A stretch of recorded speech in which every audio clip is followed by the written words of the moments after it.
Sorry ass DJ. क्यों श्री कृष्ण भगवान ने इसी स्थान को चुना था बाबा का शीश दान मांगने के लिए? जो आज धड़ वो पताल लोक में विराजित कर दिया था भगवान श्री कृष्ण जी ने। देखिए आपको छिदे हुए पत्ते नजर आ रहे होंगे, जैसे खाटू में बना हुआ है, यहाँ पर भी उसी तरह से श्यामकुंड बना हुआ है।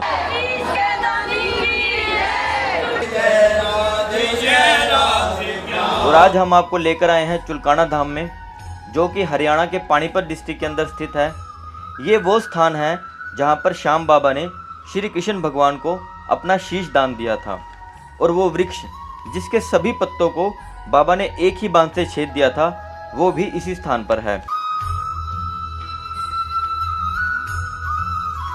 चलिए आपको बताते हैं चुलकाना धाम की यात्रा कैसे होती है, चुलकाना धाम का इतिहास क्या है, क्यों श्री कृष्ण भगवान ने इसी स्थान को चुना था बाबा का शीश दान मांगने के लिए, और चुलकाना धाम के जो मंदिर है उसके पट खुलने का और बंद होने का समय क्या है, और यहाँ पर आने के बाद आप कहाँ पर रुक सकते हैं, इन सभी बातों की जानकारी आपको देंगे। वीडियो को एंड तक देखिएगा, और अगर आपने हमारे चैनल को सब्सक्राइब नहीं किया है तो कृपया हमारे चैनल को सब्सक्राइब कर लीजिए। चुलकाना धाम का इतिहास भी महाभारत काल से जुड़ा है। माता का आशीर्वाद लेकर और हारे की तरफ से युद्ध लड़ने का वचन देकर श्री बर्बरिक महाभारत के युद्ध में शामिल होने के लिए अपने नीले घोड़े पर सवार होकर निकल पड़े। जब वो कुरुक्षेत्र पहुंचने वाले थे, तब श्री कृष्ण भगवान ने उनकी शक्ति की परीक्षा लेने के लिए एक ब्राह्मण का रूप धारण करके चुलकाना नामक गांव में उन्हें रोक लिया, जो कि उस समय कुरुक्षेत्र के बॉर्डर पर स्थित था। एक ब्राह्मण द्वारा अपनी शक्ति के प्रदर्शन की इच्छा जाहिर करने पर श्री बर्बरिक ने वहां खड़े पीपल के वृक्ष के सभी पत्तों को एक ही बांध से छेद दिया था। इस प्रदर्शन को देखकर श्री कृष्ण भगवान समझ गए थे कि यदि श्री बर्बरिक ने युद्ध में भाग लिया तो ये युद्ध कभी समाप्त ही नहीं होगा, क्योंकि बाबा अपनी माता को हारे की तरफ से युद्ध लड़ने का वचन देकर आए थे। इसलिए श्री कृष्ण भगवान ने एक ब्राह्मण के रूप में श्री बर्बरिक से कलयुग के कल्याण के लिए उनका शीश दान मांग लिया, क्योंकि बाबा उन्हें दान देने का वचन दे चुके थे और वो श्री कृष्ण भगवान को पहचान चुके थे। उन्होंने स्वयं अपना शीश था वो श्री कृष्ण भगवान को भेंट कर दिया। उसके पश्चात श्री कृष्ण भगवान ने ही उन्हें श्याम रूप में पूजे जाने का आशीर्वाद दिया था। यह मंदिर का मुख्य द्वार है। आप देख सकते हैं यहाँ पर श्याम बाबा के जो शीश की है वो प्रतिमा लगी हुई है, जिसमें वो श्री कृष्ण भगवान को अपना शीश भेंट कर रहे हैं। जो चुलकाना धाम है वो एक तपोभूमि है। यहाँ पर चुलकट नाम के ऋषि ने हजारों वर्ष तपस्या की थी, इसीलिए ही श्री कृष्ण भगवान ने इस तपोभूमि को चुना था बाबा का शीश दान मांगने के लिए। अब देख सकते हैं खाटू की तरह यहाँ पर भी जो श्यामकुंड है ये बना हुआ है। चलिए अंदर चलकर आपको श्यामकुंड के दर्शन करवाते हैं। ये देखिए यहाँ पर भक्तगण स्नान कर रहे हैं, और यहाँ पर ही स्नान कर फिर बाबा के दर्शन के लिए जाया जाता है। ये श्यामकुंड भी यहाँ पर जैसे खाटू में बना हुआ है, यहाँ पर भी उसी तरह से श्यामकुंड बना हुआ है, आप देख सकते हैं। चलिए अब बाबा के दर्शन करवाते हैं आपको अंदर चल के। अब देखिए कितनी भारी संख्या में लोग यहाँ पर पहुँचे हुए हैं। आप श्याम बाबा के किसी भी धाम में जाएंगे आपको इसी तरह से भीड़ देखने को मिलेगी भक्तों की।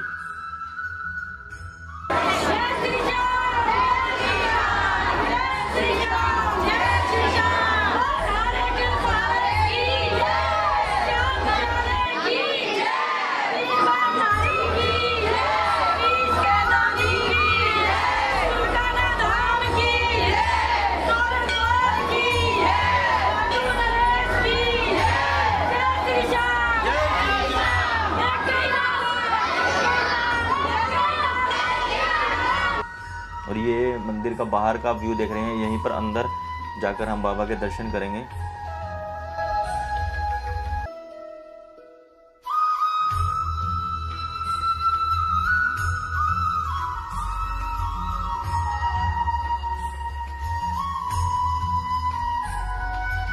ये देखिए यहाँ लिखा हुआ है, जहाँ दिया था शीश का दान वो भूमि है चुलकाना धाम। और इसके नीचे ये बाबा का जो शीश की प्रतिमा लगी हुई है, आप देख सकते हैं कितना सुंदर रूप है बाबा जी का। ये वाला रूप है बाबा जी का जो आप देख रहे हैं, ये यहाँ पर सांवले रंग का रूप है। और जो हम खाटू में देखते हैं वो कई बार आपने देखा होगा कि कई बार वो सांवले रंग का होता है, कई बार वो जो सुनहरे रंग का आपको देखने को मिलता है खाटू के अंदर, तो वो उस समय चंदन का लेप किया होता है बाबा के मुख पर। अगर आप चुलकाना में आओगे तो आपको यही सांवले रंग की ही प्रतिमा मिलेगी बाबा के दर्शन करने के लिए। और ये वो वृक्ष है जिस वृक्ष के सभी पत्तों को बाबा ने एक ही बांध से छेदा था। आप देख सकते हैं यहाँ पर लोगों ने जोत वगैरह जगा रहे हैं यहाँ पर लोग, और इसके चारों तरफ लोग धागा वगैरह बांध रहे हैं और अपनी मन्नत भी यहीं पर मांगते हैं लोग। और आप देखिए, अगर आप इस वृक्ष को देखेंगे तो इसके जो पत्ते हैं ना, काफ़ी कुछ मुझे छिदे हुए नज़र आ रहे हैं। अगर एक बार आप ऐसे वृक्ष देखोगे तो आपको वैसे नॉर्मल पीपल के पेड़ ही देखने के लिए लगेगा कि जैसे नॉर्मल पीपल के पेड़ होते हैं उसी तरह का लगेगा। पर अगर आप ध्यान से देखेंगे तो आपको यहाँ इसके पत्ते हैं जो वो छिदे हुए दिखेंगे। मैं आपको थोड़ा क्लोज करके दिखा देता हूँ। ये देखिए आपको छिदे हुए पत्ते नज़र आ रहे होंगे। अगर आप ध्यान से देखेंगे तो आपको छिदे हुए पत्ते नज़र आएंगे इस वृक्ष के। जहाँ दिया था शीश का दान वो भूमि है चुलकाना धाम, और जहाँ प्रकट हुए बाबा श्याम वो भूमि है खाटू धाम। चुलकाना धाम में बाबा के धड़ की पूजा होती है, जो आज धड़ वो पताल लोक में विराजित कर दिया था। भगवान श्री कृष्ण जी ने वीर बबरिक ने अपना शीश उतारा और भगवान को समर्पित कर दिया था। भगवान ने नीचे का हिस्सा चुलकाना धाम में विराजित कर दिया, जहाँ पर आज धड़ की पूजा होती है और खाटू जी में बाबा के शीश की पूजा होती है। प्रेमियों, दोनों धामों के दर्शन आपको करने चाहिए ताकि बाबा के पूर्ण शरीर के दर्शन हो सके और आपकी मनोकामनाएं पूर्ण हो सके। जो आप बाबा से मांगोगे वो कलयुग में आपको मिलेगा। जो समालका से चुलकाना धाम के लिए यात्राएं आती हैं, काफ़ी यात्राएं आनी शुरू हो रही हैं, लेकिन एक अब हमने सभी ने मिलकर, ग्रामवासियों ने, पुजारी परिवार ने, सभी ने मिलकर हर शुक्ल पक्ष की एकादशी को सवेरे 5 बजे बाबा का निशान उठता है काठमंडी समालका से और चुलकाना धाम मंदिर तक समर्पित करते हैं। रुकने की व्यवस्थाएं श्याम मंदिर में भी रुकने की व्यवस्थाएं मंदिर समिति रुकने की व्यवस्थाएं करती है श्याम मंदिर में, और उससे बाहर भी धर्मशालाओं का निर्माण शुरू है और अपनी ये लखदातार धर्मशाला भी बन गई है सभी श्याम प्रेमियों के सहयोग से। और यहाँ पर रहने के लिए सुविधाएं हैं और खाने की सुविधाएं भी हैं, जिस प्रकार किसी प्रकार का कोई चार्ज नहीं लिया जाता। निःशुल्क सुविधाएं सभी श्याम प्रेमियों को समर्पित है।